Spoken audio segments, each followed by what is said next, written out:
Hi guys, welcome back to my YouTube channel Ikigai classes. दोस्तों, आज से हम एक नया इनिशिएटिव स्टार्ट करने वाले हैं जिसमें हम एंशिएंट हिस्ट्री को डिस्कस करने वाले हैं।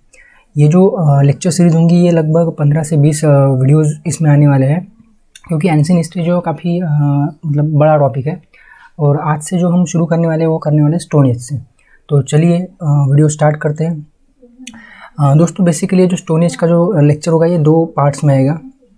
पहले पार्ट में हम इसका जो फर्स्ट फेज़ है उसको डिस्कस करेंगे, और सेकंड पार्ट जो होगा वो फिर जो उसके लेटर जो फेजेस है उसको हम डिस्कस करने वाले हैं।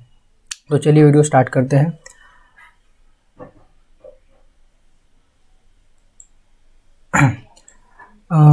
दोस्तों, इससे पहले एक छोटी सी और एक इंटरेस्टिंग स्टोरी मैं आपके साथ शेयर करना चाहता हूँ। सबसे पहले तो एक बात मैं आपको बता देना चाहता हूँ कि ये जो स्टोरी होगी ओरिजिन ऑफ ह्यूमन या फिर ह्यूमन इवोल्यूशन किस तरह से हुआ, ये पूरी तरीके से सही नहीं है, ना तो पूरी तरीके से गलत है। ये एक हाइपोथेटिकल थ्योरी है जो अलग अलग साइंटिस्ट ने दी है। तो ऐसा कहा जाता है कि जो ह्यूमन है, जो इंसान है, उसका जो जन्म हुआ है वो यहाँ इस एरिया में हुआ है। ये जो आपका जो अफ्रीकन कॉन्टिनेंट्स दिख रहा है ना, यहाँ पे पहला इंसान जो है वो आया है। ठीक है, यहाँ से ह्यूमन इवोल्यूशन हुआ है, यहाँ से ही इंसान का जन्म हुआ है।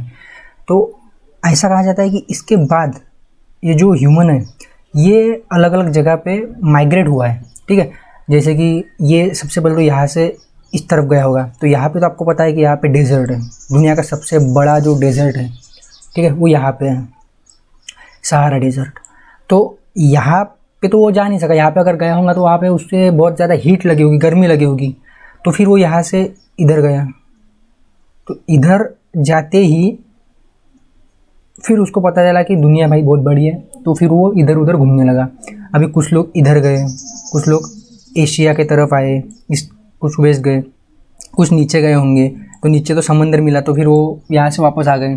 ठीक है, तो इस तरह से बेसिकली ह्यूमन जो है वो माइग्रेट हुआ है। तो माना जाता है कि उसका जो जन्म है वो यहीं पे हुआ है। और ऐसा क्यों? क्योंकि ज़्यादातर जो एंशिएंट जो ह्यूमन के जो स्केलेटन मिले वो यहीं से मिले, जब सबसे पुराने हैं।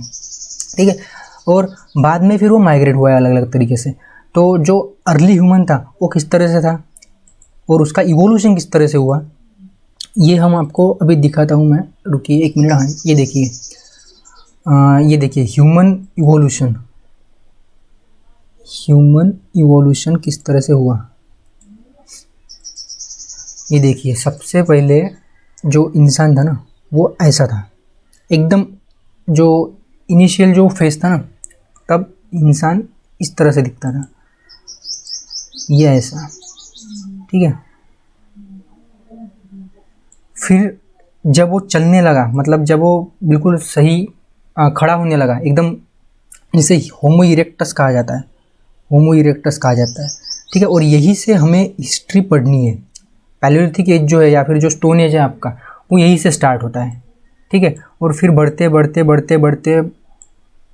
ये इस तरह से बिल्कुल आप देख सकते हो जो प्रेजेंट ह्यूमन है, होमो सैपियन जिसे कहा जाता है, होमो सैपियन।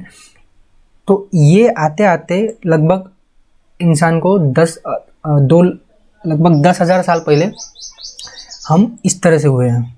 इंसान जो है वो ऐसे सीधा खड़ा रहना सीख गया। उसका जो ब्रेन था वो डेवलप हो गया, और आज तो आपको पता ही है कि हम ऐसे दिखते हैं। ठीक है, तो ये है ह्यूमन इवोल्यूशन की एक झलक जो आपको पता होनी चाहिए।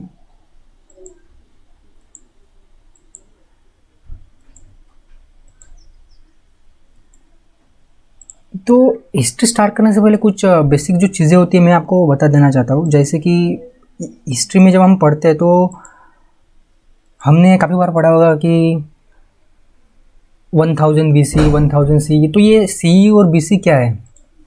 तो सबसे पहले तो ये जो BC है ना, BC बिफोर क्राइस्ट, इसे कहा जाता है बिफोर क्राइस्ट। अभी बिफोर क्राइस्ट BC, इसका मतलब क्या होता है कि जो आपके क्राइस्ट थे, जो जीसस क्रिस्ट थे, उनके जन्म के जो पहले का काल है उसे कहा जाता है बिफोर क्राइस्ट। ह्यूमन हिस्ट्री को इसी तरह से डिवाइड किया गया है। ठीक है, यीशु जो थे उनके जन्म के पहले को काल को कहा जाता है बिफोर क्रिस्ट, और उसके बाद के काल को जो कहा जाता है उसे कहा जाता है एनो डोमिनो, एनो डोमिनी, ठीक है। लेकिन अभी जो है ना, अभी वो बीसी नहीं कहा जाता, अभी कहा जाता है BCE, बिफोर कॉमन एरा। अभी ऐसा क्यों?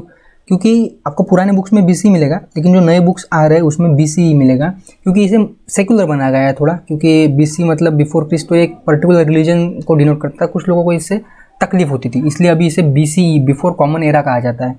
तो BCE 600 BCE वगैरह ऐसे। और सेकंड है एनो डोमिनी, एनो डोमिनी मतलब जो प्रेजेंट एरा है, ठीक है, जिसे अभी C कहा जाता है, कॉमन एरा। और एक और है BP, मतलब बिफोर प्रेजेंट, ठीक है। आप BC के जगह मतलब आज के पहले की चीज़ें दिखाने के लिए बिफोर प्रेजेंट कह सकते हो, ठीक है। तो ये बेसिक सी चीज़ें जो आपको पता होनी चाहिए कोई हिस्ट्री स्टार्ट करने से पहले। कुछ टर्मिनोलॉजी है दोस्तों, ठीक है, जैसे कि प्री हिस्ट्री। भाई प्री हिस्ट्री मतलब क्या होता है? तो जो हिस्ट्री, ऐसी हिस्ट्री जिसके हमारे पास रिटर्न रिकॉर्ड्स अवेलेबल नहीं है, ठीक है, उसे कहा जाएगा प्री हिस्ट्री, और या फिर प्री हिस्टोरिक पीरियड, जैसे कि स्टोन एज जो हम आज देखने वाले हैं, ठीक है, स्टोन एज। उसके बाद हिस्ट्री, तो हिस्ट्री किसे कहा जाएगा? जिस पीरियड से हमें रिकॉर्ड्स अवेलेबल है, ठीक है, मतलब जो रिटर्न रिकॉर्ड्स होते हैं ना वो अवेलेबल है, और हमने उन रिकॉर्ड्स को समझ भी लिया है, उस भाषा को, उस लिपि को हमने समझ लिया है, उसे कहा जाएगा हिस्ट्री, हिस्टोरिक पीरियड। और तीसरा होता है प्रोटो हिस्ट्री। अभी ऐसा पीरियड हिस्ट्री का जिसमें रिकॉर्ड्स तो हमारे पास है, लेकिन हम उसे अभी तक समझ नहीं पाए हैं। फॉर एग्जाम्पल हड़प्पन सिविलाइजेशन जो लगभग 3500 साल पहले स्टार्ट हुई थी, 3500 BC में, और वो लगभग आर्यन इन्वेजन के पहले तक थी। तो उसे वो जो पीरियड था वो इंडस वैली सिविलाइजेशन का पीरियड था, और तब के जो रिकॉर्ड्स हैं, उनकी जो स्क्रिप्ट है, वो हमें पता तो है, लेकिन हम उसे जान नहीं पाए, हम उसे डिसिफर्ड नहीं कर पाए, इसलिए इसे कहा जाता है प्रोटो हिस्ट्री। तो ये 3 टर्म आपको पता होनी चाहिए हिस्ट्री स्टार्ट करने से पहले, बेसिक टर्म्स है ये तीनों, ठीक है। तो अभी हम देखेंगे introduction to stone age. There are basically 3 phases in stone age, ठीक है। एक है पैलियोलिथिक एज, दूसरा है मेसोलिथिक एज, और तीसरा है नियोलिथिक एज, ठीक है। तो जो आपका स्टोन एज है वो 3 फेजेस में डिवाइड होता है। पैलियोलिथिक मतलब ओल्ड स्टोन एज, ये लगभग स्टार्ट हुआ था 20 लाख साल पहले, और ये जो पैलियोलिथिक एज है ना, इसी दौरान कोल्ड एज चल रहा था। मतलब कोल्ड एज तो बहुत पहले स्टार्ट हुआ था, जैसे डायनासोर्स वगैरह थे तो वो कोल्ड एज से पहले थे, और जब डायनासोर्स ख़त्म हुए वो क्यों हुए? क्योंकि कोल्ड एज स्टार्ट हुआ। तो कोल्ड एज जो है पैलियोलिथिक एज के साथ ही कोइंसाइड होता है, इस कंटेम्पररी है पैलियोलिथिक एज। जैसे जैसे पैलियोलिथिक एज खत्म हुआ वैसे वैसे कोल्ड एज खत्म हुआ, ठीक है, और ह्यूमन जो है वो इवॉल्व होता गया। उसके बाद आता है मेसोलिथिक एज, लगभग 10,000 साल पहले मेसोलिथिक एज स्टार्ट हुआ था, और अंत में नियोलिथिक एज लगभग 4 से 5,000 साल पहले ये नियोलिथिक एज स्टार्ट हुआ था। अभी सबसे पहली बात तो लिथिक, ये जो वर्ड है ना, इसका मतलब होता है स्टोन। पैलियोलिथिक मतलब पैलियो प्लस लिथिक, ठीक है, लिथिक मतलब स्टोन, पैलियो मतलब ओल्ड, तो पैलियोलिथिक को कहा जाएगा ओल्ड स्टोन एज, और लिथिक मतलब स्टोन, ओके। सो डिवीजन जो है ना, ये पैलियोलिथिक, मेसोलिथिक, नियोलिथिक, ये किस बेसिस पे किया गया है? तो सबसे पहले तो जियोलॉजिकल एज, ठीक है, जो क्लाइमेट था वो कैसे था, जैसे कि पैलियोलिथिक एज में जो क्लाइमेट था वो कोल्ड था, मेसोलिथिक एज में थोड़ा वार्म हुआ, और नियोलिथिक एज में जो आज का प्रेजेंट क्लाइमेट है वो आया। उसके बाद सब्सिस्टेंस बेसिस, मतलब वो उनकी फूड हैबिट्स क्या थी, और technology and types of stone tools, क्योंकि स्टोन एज में स्टोन के टूल बनते थे, मतलब वो जो वेपन्स यूज़ करते थे वो स्टोन के होते थे, इसलिए हम इसे स्टोन एज कहा, इसलिए इसे हम स्टोन एज कहते हैं, ठीक है। और इसके बाद क्या आया? बेसिकली हिस्ट्री में इसके बाद भी कुछ आया है। स्टोन एज के बाद चालुक्यलिथिक पीरियड आया है, उसके बाद Indus valley civilization, megalithic age, Vedic age, और अर्ली हिस्टोरिक एज। तो ये सब हम पढ़ने वाले हैं आने वाले लेक्चर्स में, और यहाँ से शुरू होगा हिस्ट्री, इतिहास। और काफ़ी मज़ेदार और इंटरेस्टिंग ये जो लेक्चर सीरीज होने वाली है, इसलिए इस लेक्चर सीरीज़ को आप देखिएगा ज़रूर। तो ये है बेसिकली स्टोन। देखिए यहाँ पे आप स्टोन एज के जो आप वेपन्स देख सकते हो, ये कितने मतलब उबड़ खाबड़ है, ठीक है, रिफाइन नहीं है ये बिल्कुल, ठीक है, बिल्कुल एक कोर वो है, फ्लेक्स को काटा गया है। तो इसी से वो क्या करते थे, अपनी शिकार वगैरह किया करते थे, अपना जीवन यापन किया करते थे, और इसी बेसिस पे उसे नाम दिया गया है स्टोन एज, ठीक है। तो अब हम देखेंगे पैलियोलिथिक एज के बारे में, जो लगभग स्टार्ट हुआ था 2 मिलियन ईयर अगो, जो स्टार्ट हुआ था 2 मिलियन ईयर। तो इसके कुछ फीचर्स है कि इससे पहले जो व्यक्ति था वो थोड़ा मतलब बंदर की तरह था, वो थोड़ा बेंड था, तो वो पेड़ों पे रहा करता था। लेकिन पैलियोलिथिक एज में क्या हुआ कि वो जो व्यक्ति था वो पेड़ों से नीचे आ गया, मतलब ऐसे पेड़ों पे रहा करता था पहले। आप यहाँ पे देख सकते हो लड़की कैसे पेड़ों पे बैठी है। तो ऐसे इंसान पहले पेड़ों पे यहाँ से वहाँ, वहाँ से आया, बंदर की तरह रहता था। लेकिन पैलियोलिथिक एज जैसे स्टार्ट हुआ वो थोड़ा सीधा हो गया और वो फिर ज़मीन पे आ गया। उसके बाद इस एज में जो पॉपुलेशन थी ना वो काफ़ी छोटी थी, मतलब ज़्यादा पॉपुलेशन नहीं थी, कम्युनिटी लाइफ नहीं थी, लोग इधर उधर घूमते रहते थे, नोमैडिक लाइफ थी, कोई मतलब गांव नहीं थे, कोई खेड़े नहीं थे, कोई सिटीज़ नहीं थी। उसके बाद रहने के लिए घर उनके पास नहीं होते थे क्योंकि उनका ब्रेन इतना डेवलप नहीं हुआ था, इतना विकास नहीं हुआ था, तो उन्हें समझ में नहीं आता था कि बेसिकली घर कैसे बनाते हैं वगैरह। तो ये केव्स में रहते थे और क्लाइमेट भी काफ़ी कोल्ड था, तो क्लाइमेट कोल्ड होने की वजह से वो घर बना भी नहीं सकते थे, बर्फ़ थी चारों तरफ। उसके बाद उनकी जो जीवन यापन था वो हंटिंग और गैदरिंग के ऊपर चलता था, ठीक है। उसके बाद रिलीजन वो कोई फॉलो करते नहीं थे, कोई रिलीजन तब था नहीं।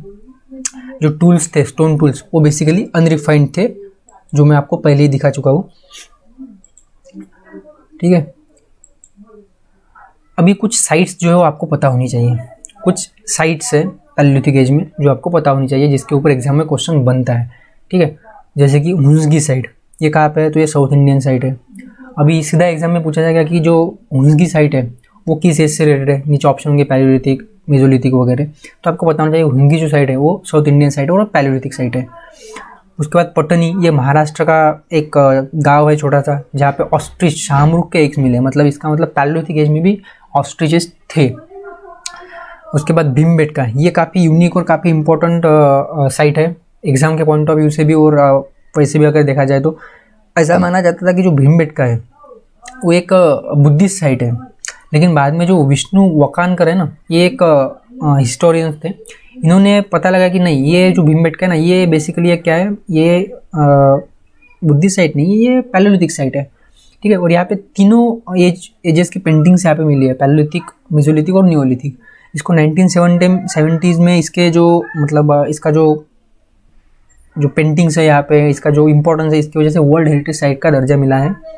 और काफ़ी तरीके की पेंटिंग्स यहाँ पे मिलती है, जैसे कि हंटिंग गैदरिंग करते हुए, उसके बाद कम्युनिटी लाइफ को एंजॉय करते हुए, तो इस तरह की पेंटिंग्स यहाँ पे मिली है जो तीनों एज से रिलेटेड है, ठीक है। मेसोलिथिक, पैलियोलिथिक और Chalcolithic, sorry not Chalcolithic, Neolithic. और एक ट्रिविया है, एक छोटी सी बात आपको पता होनी चाहिए, इंपॉर्टेंट है। रॉबर्ट ब्रूस, ये ऐसा व्यक्ति था जिसे फर्स्ट स्टोन एज वेपन मिला था इंडिया में एट पोल्लावरम इन 1863, मतलब फर्स्ट स्टोन एज वेपन किसने ढूंढ के निकाला था, तो रॉबर्ट ब्रूस ने निकाला था, ठीक है। तो इस वीडियो में इतना ही है, बाकी चीज़ें हम नेक्स्ट वीडियो में देखेंगे। Thanks for watching, please subscribe, like and share my videos and stay safe, stay home. Corona का काल चल रहा है, ठीक है। तो फिर मिलते हैं अगले वीडियो में, बाय बाय।